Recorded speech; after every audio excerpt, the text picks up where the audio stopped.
It was a quiet Monday morning at Greenfield Bank, a place where the hum of computers and the soft chatter of tellers created a rhythm of their own. The bank had stood on the corner of Maple Street for decades, serving families, small businesses, and the occasional new face in town. Most days were uneventful, predictable even, and the employees liked it that way. But this day would be anything but ordinary. Andrew Marshall, the branch manager, sat in his corner office overlooking the lobby. He was a tall, middle-aged man with graying hair and sharp features that made him look far more serious than he truly was. Andrew had worked at Greenfield Bank for nearly 15 years and considered himself a fair, professional man. He followed the rules, respected procedures, and made decisions based on logic and numbers. To him, personal feelings had no place in banking. Just before 10 a.m., an older gentleman walked through the glass doors of the bank.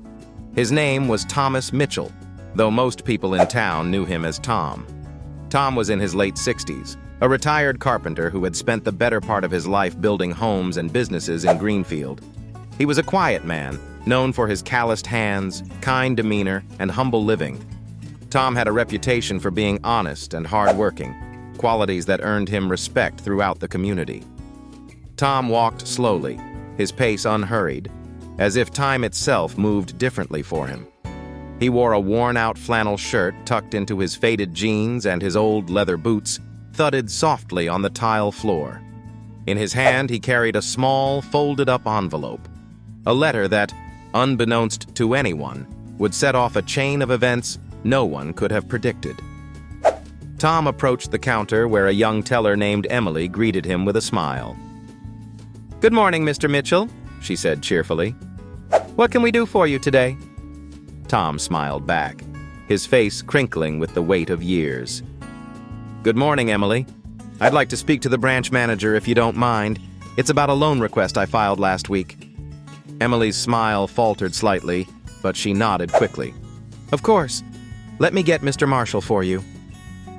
Emily disappeared behind the counter and walked toward Andrew's office. She knocked softly on the glass door before poking her head inside. "Mr. Marshall," she said, "Tom Mitchell's here to see you about his loan application." Andrew looked up from the stack of paperwork on his desk and frowned. He had reviewed Tom's application just that morning, and the numbers didn't look good. He sighed quietly, already dreading the conversation that awaited him. "All right, Emily, send him in." Moments later, Tom entered the office, his steps deliberate and steady. Andrew stood up and extended his hand. "Good morning, Tom. Please have a seat." "Morning, Andrew," Tom said as he settled into the chair across the desk. "Thanks for seeing me." Andrew sat back down and folded his hands in front of him. He studied Tom for a moment, the silence in the room growing heavy. Finally, Andrew spoke, his tone polite but distant. "Tom, I'm afraid I have some difficult news regarding your loan application." Tom shifted slightly in his chair. "I see. What's the problem?" Andrew cleared his throat and glanced down at the papers on his desk. "After reviewing your financials, we've determined that we can't approve your loan request at this time. Your income, combined with your current debt-to-income ratio, simply doesn't meet our lending criteria." Tom blinked slowly, his expression unreadable. "I see," he said softly. "Is there anything else I can do? I really need that loan, Andrew. It's important." Andrew frowned and shook his head. "I'm sorry, Tom. I truly am. But the numbers just don't work. If there were any flexibility, I would consider it. But the bank has policies we have to follow." For a long moment, Tom said nothing. He looked down at his hands, weathered and strong despite his age. When he finally looked up, his eyes were steady and calm. "All right, Andrew," Tom said quietly. "I understand. Thank you for your time." Andrew nodded, relieved that the conversation had remained civil. He stood up as Tom got to his feet, and they shook hands once more. "Take care, Tom," Andrew said. "You too," Tom replied softly. Tom walked out of the office, back through the lobby, and out the glass doors into the crisp morning air. Andrew watched him go, a small knot of unease forming in his stomach. He knew Tom's situation wasn't good, but his hands were tied. Rules were rules. What Andrew didn't know was that Tom wasn't going home empty-handed. As soon as he left the bank, he made a decision that would shake the entire branch to its core. Tom walked straight to his truck, which was parked along the curb.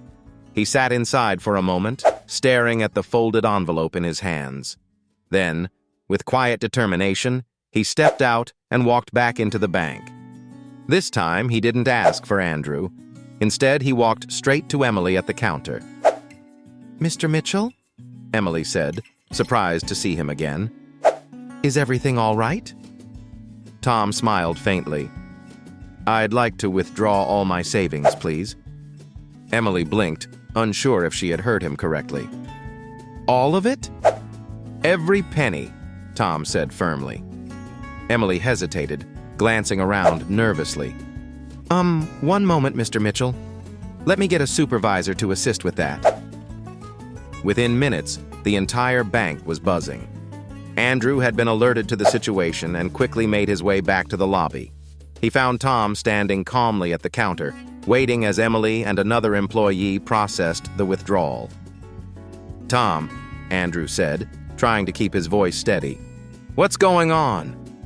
Why are you withdrawing all your money?" Tom turned to look at Andrew, his expression as calm as ever.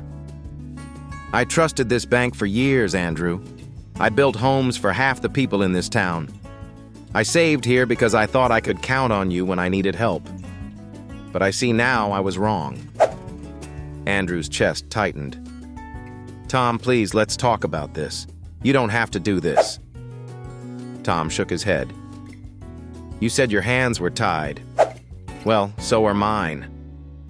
I'll take my money elsewhere." By now, customers in the bank were watching the scene unfold. Emily handed Tom a cashier's check for the full amount of his savings, her face pale and uncertain. Tom took the check, gave Andrew one last nod, and walked out the door without another word. In the days that followed, news of what happened spread like wildfire. People in town were furious. Many had known Tom for years and couldn't understand why the bank had turned him down.